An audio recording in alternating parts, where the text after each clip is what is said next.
Hello guys, it's Hex here, and we're back. We are back with another spicy chapter of Caillou Goes to Jail, this time chapter 5, or Going Way Back, or Like 1 Week, like Caillou. So that's basically a reference to the Little Bee song about Caillou, so I'm sure this will be interesting. Let's dive in here. Once the police car was gone, Daddy sat on the couch. He kind of felt bad for Caillou, but he overcame his guilt. After all, now he wouldn't have to worry about incidents like last week. Suddenly, the screen began to toilet swirl sparkly psychedelic colors, which Daddy got caught in.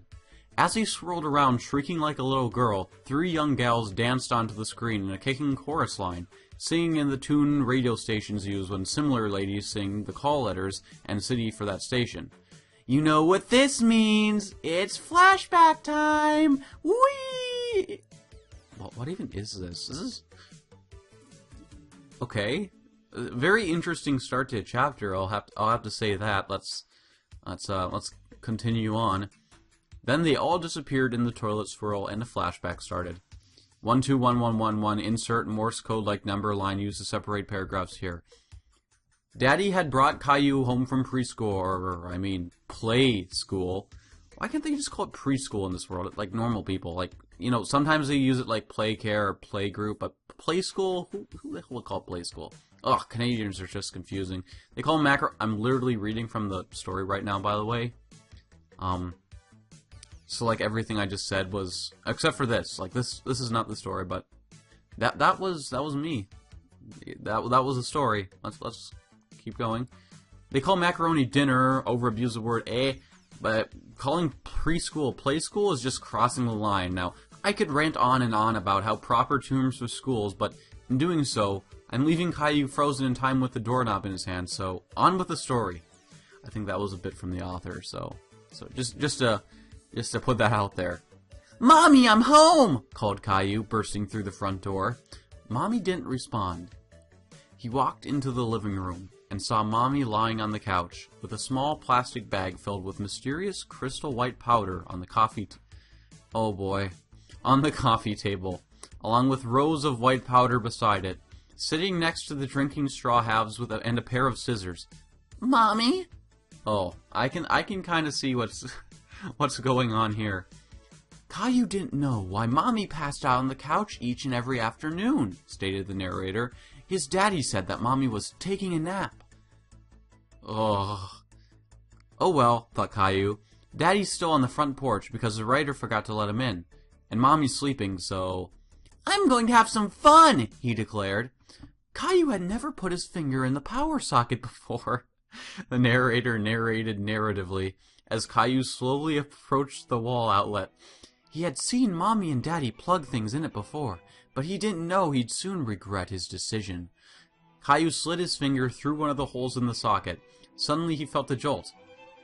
He liked it. So he slid the rest of his finger in. His entire body lit up in sparks as he shook and jolted all over. After about 10 seconds he extracted his finger and fell face first onto the ground, out cold. Let's be honest here, that would probably kill you. Caillou's daddy woke him up. Caillou, you stupid idiot! He scolded him, lifting the charred little boy. Why the heck did you stick your finger in the power outlet? God, Caillou, go to Rosie's room. He led him to his sister's room. You can take a nap here, while I clean your room. Caillou was set down. Sorry about the voices, by the way. I'm not wearing my headphones right now, so it gives me a more sort of accurate representation of what I'm saying. So, like, my voices will be different, but, you know, deal with it. Caillou was set down in Rosie's crib with her, but Daddy removed him once he realized how he could take advantage of the situation. He put one of Rosie's diapers on him over his blue shorts, and then dressed him in his too small teddy shirt from when he was Rosie's age, and a baby bonnet. He placed a rattle in Caillou's left hand, and Caillou's old white beanie bunny he hadn't touched in a while out of the attic, putting it on his right hand. He forced a pacifier into Caillou's mouth. He resisted at first, but Daddy managed to stuff it in. He set Caillou back inside Rosie's crib and cranked up the volume on the baby mobile really high. Oh, I almost forgot. Daddy said, running downstairs. He ran downstairs and returned with a bottle of infant formula. He removed the pacifier and began to feed Caillou the bottle. Caillou hated every sour, bitter drop of it, but said nothing. Once he was finished, he put the binky back in. He then kissed his children on the cheeks, saying in sweet talk, "Good night, my Princess Rosie." "Nighty-night, little baby Caillou." Once Daddy was gone, Caillou began to cry softly, feeling indignant and humiliated. He couldn't believe how much torture he had gone through for doing something that didn't even deserve a harsh punishment.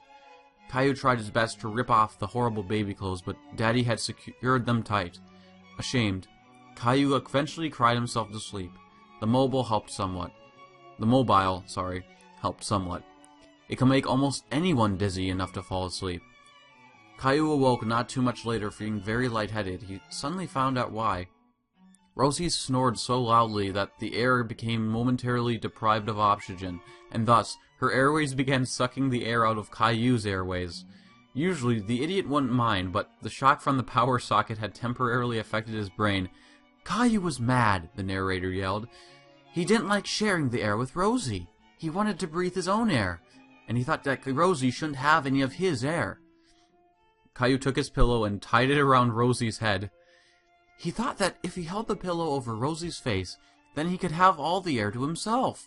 With the deed done, Caillou jumped out of the crib and onto the ground, and ran as fast as he could to get as much air as possible. He had no idea that Rosie's brain was gradually dying from lack of oxygen. Gosh, this story is like so... I don't even know how to describe it. This is like something else, but I love it. Continuing. Mommy, who was recovered from her bad trip by now, ran into the nursery after hearing muffled gasps for breath coming from Rosie's room, and screamed when she saw Rosie struggling with a pillow wrapped around her head. She quickly untied her, resuscitated her, and managed to get her back. Caillou's parents confronted Caillou at the kitchen table later that afternoon. Daddy literally had steam coming out of his ears while Mommy was cool as a cucumber. "Caillou!" shouted Daddy. "Rosie only wanted to breathe like you. There will be no cookies and milk for snack until you find your sister and work this out." "No, we can't!" screamed Caillou, lilting slightly. Daddy banged on the table. "Caillou!" He then stomped out of the room. "Oh, Caillou, I know you didn't mean to nearly smother your sister, and I know you certainly didn't mean to make your daddy mad." Mommy stroked Caillou's hairless head. "We love you, Caillou. You get anything you want. Now, come on, let's have that snack." She got up to prepare it. "Hooray!" Caillou cheered, raising his arms. And flashback. "I hate that woman Doris," Daddy ranted. "She never parents right. She's too soft. I'm glad we're divorcing." "Well, I hate you more." Mommy walked into the room. "You just had to go in." "Well, I hate you more." Mommy walked into the room. "You just had to go in and get it on with that pedophile living next to us, Mr. Hinkle. I swear, he molests Caillou every time. We have no choice but to let him babysit. I hope you and Hinkle have been teaching him special touching games." "What?" Daddy pretended to be shocked. I never did such an absurd thing." "Oh, look how innocent you are. By the way, you forgot your magazine under Caillou's bed." Mommy pulled out an adult magazine from behind her back and opened it up. One of the less offensive pictures depicted a bikini-clad chick lying across the hood of a car. She ripped all the pages out and tossed them all over Daddy. One landed on his head, which Mommy quickly transformed into a dunce cap. "Well, Doris, this is the thanks I get for sitting on the couch quietly," Daddy growled. Mommy was furious. "Sitting quietly!" she screamed insanely, her face morphing into a stereotypical Asian face with many teeth. "You've been making a hate speech about me for 5 minutes!" "Hell, yeah! Sitting quietly, Doris!" They started arguing again. Yes, happy home indeed. Author's note. Did you get the hidden reference during the argument? By the way, sorry if this seems rushed. I've been very busy lately. Well, I've been busy too, reading this lovely story, so I hope you all enjoyed Chapter 5. If you got a suggestion for a video and you just want to like the video, be sure to like and comment below. Always appreciate y'all's feedback. Also take the time to rape that like button up the ass. That's always fun. So, yeah, have a great day. See y'all later. Alright, so here's a little bit of a featurette, since my other video was deleted. Here's a shout out to everyone who was I was born with thick skin in the comments, so yeah, here's a little comment thing here. So, yeah, I was born with thick skin. I'll read your novel, baby. You linked me that novel, and also, by the way, guys, check out A Battleship, because he's trying to start up a new channel. He's my friend, and yeah, he's trying to start up a new channel. Check him out, subscribe to him, show him some love, show him some memes, show him some dreams, and make his dream come true. I'm Hex. I'll see you later. Yeah.